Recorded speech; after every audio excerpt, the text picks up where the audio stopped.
Hello there.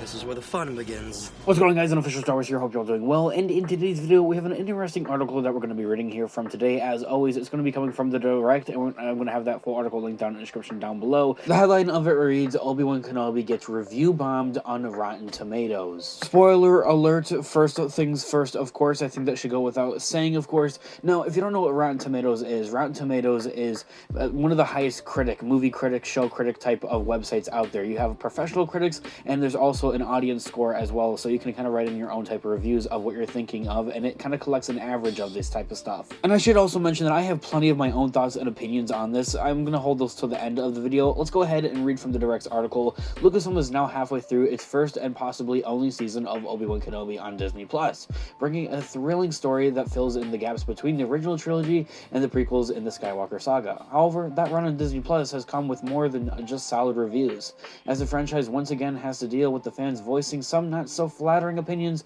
about the show's cast. This year is coming from mostly Moses Ingram, who stars as the dark side Force user Inquisitor Reva, also known as the Third Sister. Ingram is a 29-year-old black actress who previously starred in Netflix's Queen's Gambit, but her Star Wars debut has been far from a perfect experience for her. Newer actors in Star Wars have also kind of experienced a little bit of this. Alden Ehrenreich, who plays young Han Solo in Solo, Kelly Marie Tran, who plays Rose Tico in The Last Jedi and The Rise of Skywalker, and Daisy Ridley as Rey from the sequel trilogy are a few recent Galactic members that have faced social media backlash. Since Obi Wan Kenobi premiered on Disney Plus on May 27th, Ingram has been the subject of racist backlash from various sects of fandom.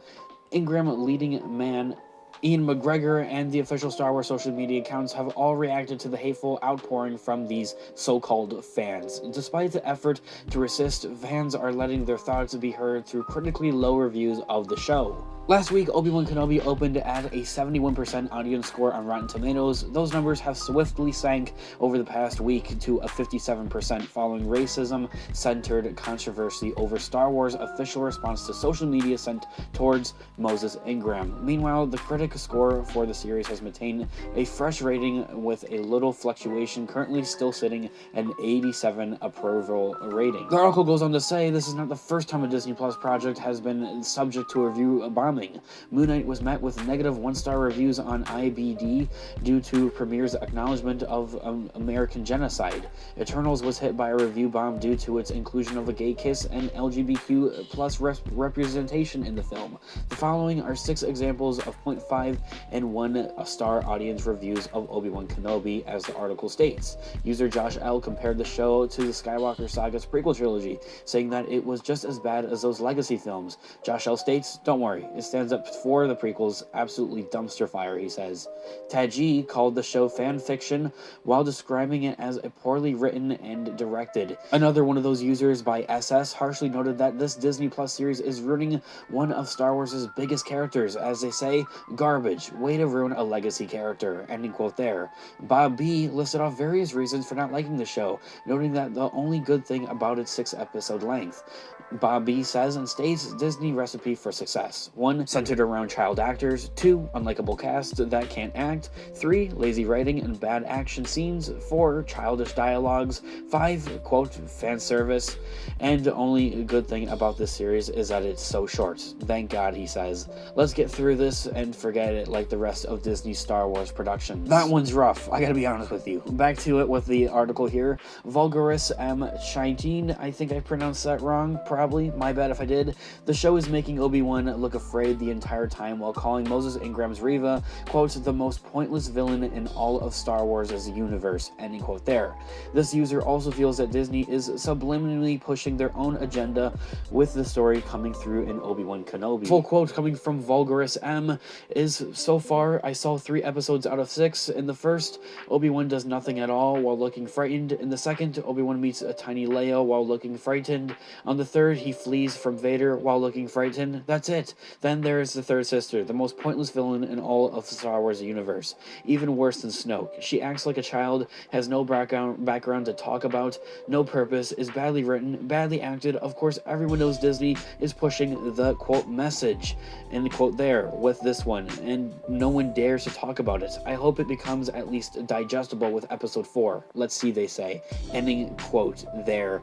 The article goes on to say Scott L. felt that Reva has gotten more screen time than the show's own character, calling Ian McGregor, quote, the only saving grace, ending quote there, in the series, while criticizing Kathleen Kennedy's management of the franchise. Kathleen Kennedy is Lucasfilm's president. Scott L. says, the show is called Obi Wan Kenobi, not Reva the third sister. Reva has gotten more screen time than the actual character this show is named after.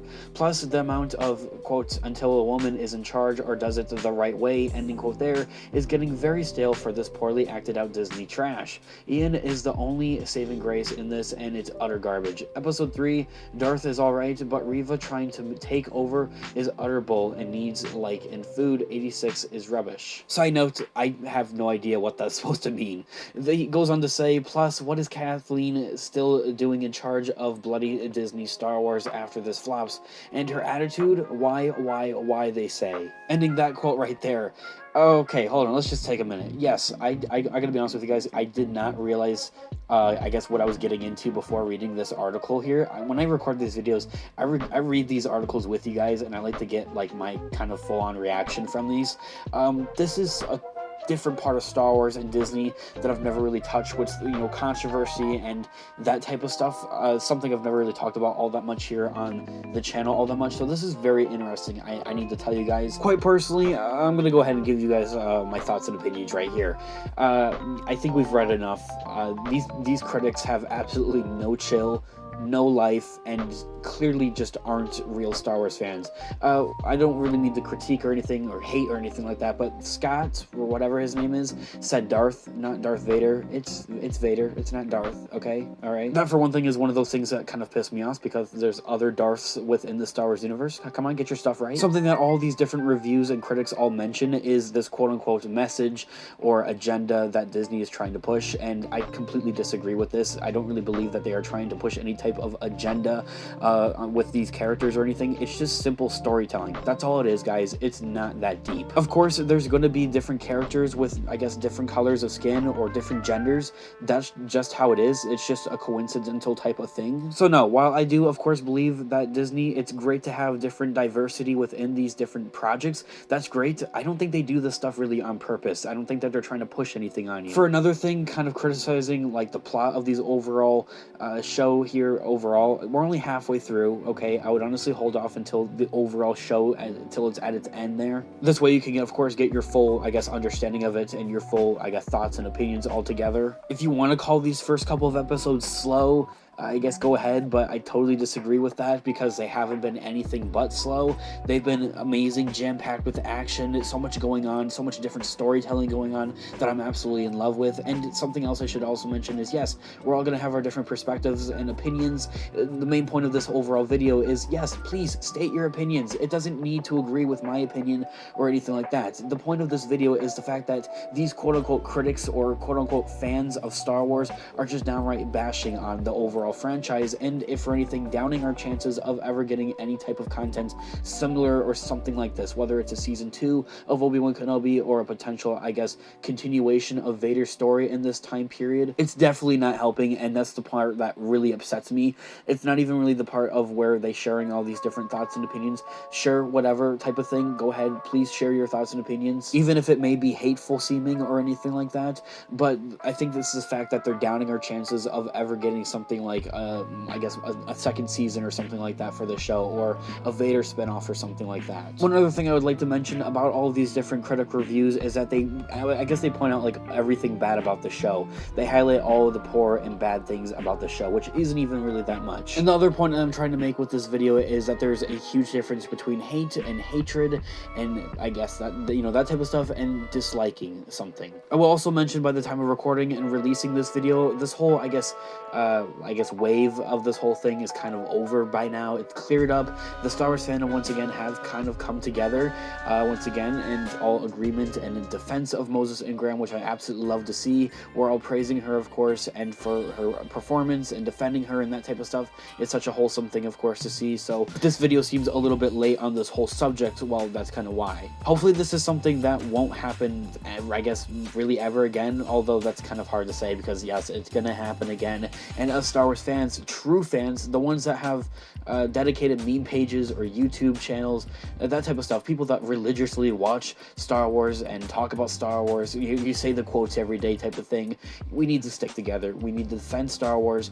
We need to truly, I guess, stick with it in that sense, defend its actors and actresses and its cast and crew and the people that work on these projects, these people that work on what we love. This has definitely been an interesting video, and I want to know all of your thoughts and opinions in the comment section down below. Please keep it positive, keep it friendly, of course, and I'll catch you guys in the next video. May the Force be with you as always. Peace out.